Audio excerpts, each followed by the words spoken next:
Prague, early 1950s.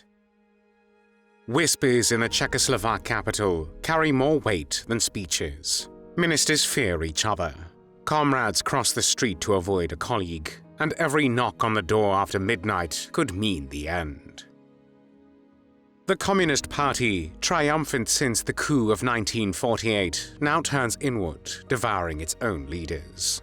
At the top of the list stands the General Secretary, a man who for years commanded loyalty and discipline from thousands of party cadres. Now, in the winter of 1951, he himself is under arrest, and within months his trial will become a symbol of Stalinist terror. His name is Rudolf Slánský. Rudolf Slánský was born on the 31st of July, 1901 in Nezvěstice, a small village in western Bohemia, then part of the Austro-Hungarian Empire. His father, Šimon, was a Jewish shopkeeper, and the family lived modestly but respectably. Young Rudolf showed promise early on, excelling at school and displaying a seriousness of character that set him apart from his peers. The First World War, which began in the summer of 1914, shook his world apart. By 1918, the Austro-Hungarian Empire had collapsed, and Czechoslovakia emerged as a new democratic republic. Slansky was only 17, but already searching for meaning in this turbulent time. The new state promised democracy and freedom, but also revealed deep inequalities between workers and elites. Like many young men, he was drawn to the left, and especially to radical politics. Slansky moved after the war to Prague, the capital of the newly established Czechoslovakia, and in 1921 he joined the Communist Party, committing himself to a cause that demanded total loyalty. Through the 1920s, he built a career inside the young party. He was not a fiery orator nor a charismatic tribune, but an organizer, methodical, disciplined, and dependable. These were the qualities the Communist Party valued most. He took part in organizing the party structure, and for some time he co-led the Communist Party in Czechoslovakia, while the leader of the party, Klement Gottwald, was hiding in Moscow between 1934 and 1936. For Slansky, Moscow became not just a center of strategy, but a model state. His loyalty to Stalin's system earned him trust, and as factions fought within the party, he emerged as one of its most reliable cadres. By the 1930s, the radical right was on the rise in Italy, Germany, and Austria. In Czechoslovakia, democracy still survived, but the pressures mounted. The global economic crisis struck hard, fueling social unrest. When Adolf Hitler came to power in Germany in January 1933, the threat to Czechoslovakia was obvious, and Slansky threw himself into propaganda and the fight against fascism.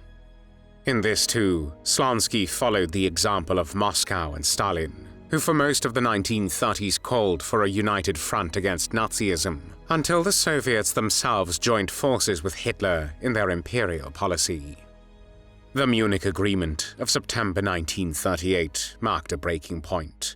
Britain and France forced Czechoslovakia to cede the Sudetenland, which contained a German ethnic majority to Germany, sacrificing the country in the name of an illusory peace with Hitler. For communists like Slansky, this confirmed everything they had long believed about the Western powers, that they would never defend small nations, and that only the Soviet Union could be trusted as an ally. When German troops marched into Prague in March 1939, and the Republic was destroyed, the Communist Party went fully underground.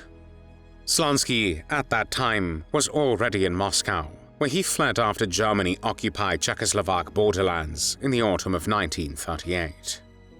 He went into exile with his wife, Josefa, whom he had married in April 1937, as well as with their son, Rudolf.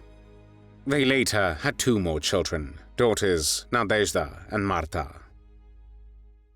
Exile in the Soviet Union shaped Slansky profoundly. There, in the shadow of Stalin's regime, he and other Czechoslovak communists learned the harsh realities of loyalty. They saw the purges that consumed even long-standing comrades, the show trials, and the atmosphere of constant suspicion. They were shocked by the signing of the Molotov-Ribbentrop Pact in August 1939, when Stalin and Hitler, until then the greatest enemy of the Soviet Union and communism, divided Eastern Europe between themselves. However, they obediently repeated the thesis about the imperialist war until Germany attacked the Soviet Union in June 1941. After the invasion, they saw the Soviet Union standing firm against fascism and worked on its propaganda image even within their own occupied homeland. Slansky worked on propaganda broadcasts in Czech, urging resistance at home. He met regularly with Klement Gottwald, the future leader of post-war Czechoslovakia, who became his closest political ally. Together, they placed all their hopes in a future shaped by Moscow. They knew very well what would happen to them if they expressed disagreement. Slansky experienced several personal tragedies during the war. Most of his family was murdered in Nazi extermination camps. His family was also affected by the loss of their daughter, Nadezhda, who was kidnapped in 1943 as a 3-month-old baby in Moscow.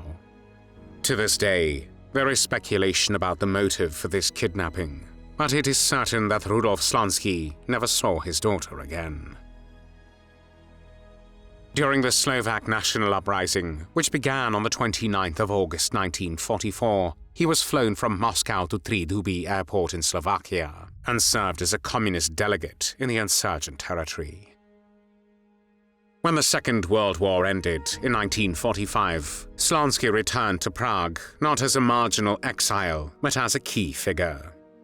The Communist Party emerged as the strongest political force in the country, supported by many who admired the Soviet Union for having defeated Hitler. Slansky became General Secretary of the Communist Party, effectively the chief of this powerful organization. Gottwald, as party leader and later Prime Minister, was the public figure, but Slansky was the organizer in the shadows. He built the apparatus that reached into every corner of society and ensured loyalty, discipline, and ideological conformity. The years between 1945 and 1948 were a struggle for power in Czechoslovakia. The communists were part of a government, but step by step, they tightened their control over the state. They infiltrated the security services, mobilized workers, and dominated propaganda. In February 1948, when ministers from other parties resigned in protest against communist activities in the security forces, the communists seized their chance. Mass demonstrations filled the streets, and armed militias loyal to the party occupied key points in Prague and other cities. President Edvard Beneš, under immense pressure, accepted a communist-led government. The communist coup of February 1948 was the decisive victory for the Czechoslovak communists and Moscow. For Slansky, it was the culmination of his career. As General Secretary, he stood at the heart of the new regime. He directed purges against political opponents, supervised propaganda campaigns, and worked tirelessly to align Czechoslovakia with Moscow. He was efficient, loyal, and feared. Yet power in Stalinist systems was never secure. By the early 1950s, waves of purges swept across the Eastern Bloc. In Hungary, Foreign Minister László Rajk was executed in 1949 after a show trial accusing him of Titoism and espionage. In Bulgaria, Traian Kostov, a senior communist, was executed in 1949 for similar charges. These purges followed a pattern. The accused were forced to confess to imaginary crimes, trials were staged publicly, and executions demonstrated vigilance against enemies of the state.